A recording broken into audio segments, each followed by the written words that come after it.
السلام عليكم، اهلا بيكم. عاملين ايه؟ يا رب تكونوا بخير. لو عندك بطاطس في البيت تعالي نحضر احلى طاسة بطاطس بالخضار. طعمها يجنن، تنفع معاكي في فطار او في غدا او في عشاء جنب عيش او رز. طعمها حلو جدا. وقبل ما نبدأ الفيديو يا ريت حبايبي يدعموني بلايك والاشتراك في القناة. هنحتاج 4 حبايات كبار من البطاطس او الكمية زي ما انت عايزة. هنقشرها ونغسلها كويس جدا، وبعدين نقطعها لمكعبات صغيرة بالحجم اللي انتوا شايفينه ده، ونحطها في حلة ونغطيها بالمية، ونضيف عليها معلقة صغيرة من الملح، وبعدين بنرفعها على النار ونسيبها لغاية ما تتسلق معانا سليق كامل.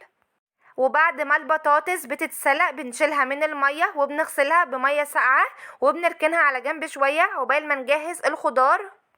طاسة على النار تسخن كويس، هننزل فيها معلقة كبيرة من الزبدة او السمنة ومعلقتين 2 كبار من الزيت يسخنوا كويس. هننزل عليهم بصلاية تكون كبيرة، وهنقلب في البصلة شوية لغاية ما تدبل معانا، وبعد كده هنضيف عليها حبتين 2 كبار من الطماطم ونرجع نقلبها تاني، وبعدين هنزود 3 حبايات من الفلفل الالوان او ممكن تستكفي بالفلفل الاخضر. وكمية الخضار هنا بتقل وبتزيد حسب رغبتك، وبتقطعي الخضار بالشكل اللي يناسبك. وبنقلب الخضار مع بعض شوية وبنزود عليهم 3 فصوص من الثوم المفروم. وهنضيف التوابل على الخضار، معلقة صغيرة من كل حاجة. بمعلقة التوابل الصغيرة هنضيف ملح، كمون، فلفل اسود، ربع معلقة صغيرة من الشطة. وهنزود عليها اخر حاجة خلطة البطاطس، هناخد منها نص معلقة كبيرة، بتدي طعم حلو جدا. ولو مش متوفرة عندك استغنى عنها واستكفي بالتوابل اللي احنا حطيناها. ونقلب الخضار مع التوابل، وبعدين بنغطي عليها وبنسيبها لمدة دقيقتين على نار تكون هادية علشان الخضار يستوي معانا وياخد من طعم التوابل. وفي الوقت ده كان الخضار استوى كويس. هننزل بقى عليه البطاطس، وبنقلب البطاطس في الخضار بالراحة علشان ما تتهريش معانا وتفضل محتفظة بقوامها وبشكلها. وطبعا البطاطس والخضار مستويين كويس، هنسيبهم بس لمدة 3 دقايق على نار تكون هادية، ونغطي عليهم علشان البطاطس تاخد من طعم الخضار والتوابل.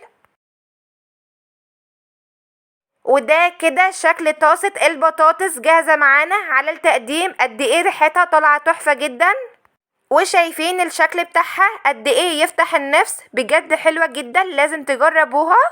وكمان البطاطس محتفظة بقوامها ما تهرتش معانا. قدميها مع رز او عيش هتطلع معاكي حلوة جدا. واخر حاجة هضيفها عليها رشة من الكزبرة الخضراء، بتديها طعم حلو قوي. اعمليها في فطار او في غدا او في عشاء، بجد حلوة قوي هتعجبكم. بجد ألذ طاسة بطاطس بالخضار والتوابل انا عملتها، طعمها مظبوط وبزيادة كمان حلوة قوي، لازم كلكم تجربوها. وبس كده نكون خلصنا فيديو النهاردة. اتمنى ان الفيديو يكون نال اعجابكم واستفدتوا منه، ويا ريت لو الفيديو عجبكم ما تنسوش اللايك للفيديو والاشتراك في القناة وتفعيل زر الجرس على كلمة الكل علشان يوصل لكم اشعارات بكل وصفاتي الجديدة.